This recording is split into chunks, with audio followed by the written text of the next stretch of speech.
Okay, we're on to our second video in this Entrepreneurship in Action series that we're doing.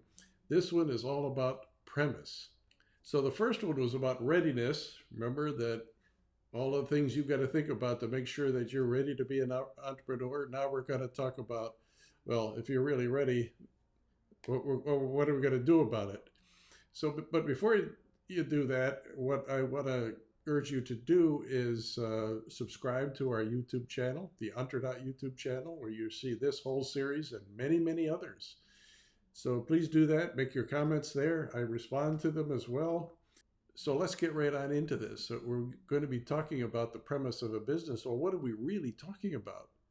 It's an idea for a business. So once you're ready, you've got to have an idea of what this business is going to be. I'm not talking about you're going to write a business plan right now or a financial forecast and all that sort of stuff and line up investors. No, you want to establish an idea for this business. I'm going to take you through what an idea means. I'm going to do 5 things. That's it. Once you have your idea in place, then you can take the next step and go further into planning and that kind of thing. We'll talk about that in a future video.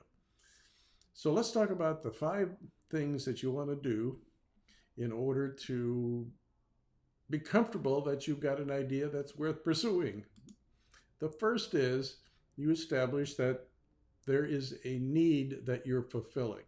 This is a concept I've talked about in other videos, but it particularly applies way back here at the beginning of things, where you're talking about either a problem that you're going to solve for businesses and or for people, or you've got a new invention that nobody else knows about and you're chasing an opportunity that nobody else sees, or you might be going after a social cause, a social purpose of some kind. So one of those 3 things is true. And once you've established that there is a need that you're going to fulfill, and you can write it down and explain it to others.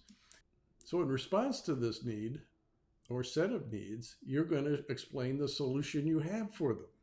The solution could be the product or service that you're going to offer that solves the problem that they have, or your invention and what a great opportunity it is, and here's what it does for you, or a service, perhaps a product as well, for addressing a social cause and how it addresses it and satisfies that need as well.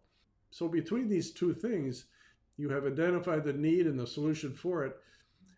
In entrepreneur lingo, that's the makeup of your elevator pitch. You probably have heard of an elevator pitch. Is when somebody asks you, well, what the heck do you do as an entrepreneur?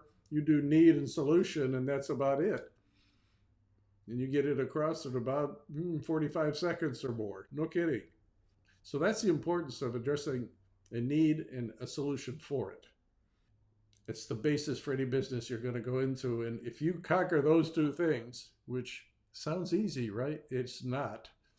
Let me warn you, particularly if you're going to try to explain it to me or others that think the way I do, you've got to have the connectedness between need and solution really clear. And you're going to show that it's compelling, which gets you to the next thing you want to talk about, which is this is going to be a winner.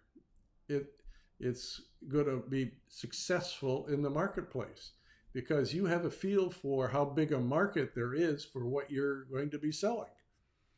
And you get comfortable that it's big enough, that it's growing, that in this market, the competitors who are others who are trying to solve this same need done their way, not necessarily yours, but anybody else who's going after the same need you are, is a competitor, and you get comfortable that you can beat them because you've looked at how they address this need, and you think you're going to be superior. So you need to have a winner. That's why I use the word winner. But then you want to go on to say, well, who the buyer actually is. The buyer is the person that pays the money, makes the decision, pays the money for your products or services. They are going to be the people that you're going to go sell to later. So you spend a little bit of time maybe talking to 10, 15, 20 of them, talking to them about what the need is you're going to fulfill and how you're going to fulfill it, and get their feedback and see if it resonates with them. And you can do this by survey, or you can do this by interview, however you're going to do it. But don't do a long focus group study or anything like that. At this point, you want to get some positive feedback from some people after you've explained this that says they would really buy it if it were available. So you have a sense of who the buyer is at this stage, and you've tested it out on a few people. And you've also done a kind of an over top of the thumb review of what I could sell this for and kind of how much it's going to cost me to provide the product and or the service, and that there's going to be a good healthy profit at the end of the day. So you're convincing yourself that indeed you can make money at this, and handsomely so. So you've now gone through 5 questions you answer for yourself, and get comfortable that I want to spend more time on this. We call this the process of ideation. And the Entrepreneur program starts with ideation and helping people do this.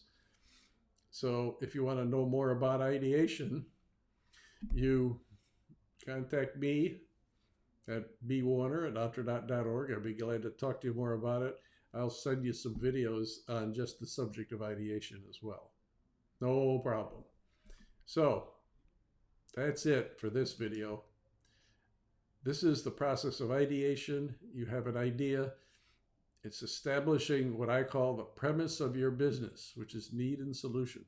Establish that premise and keep hammering on it until you really understand it well, and then decide, am I going to go forward with this business idea? And as you're establishing your premise, have a great day doing it.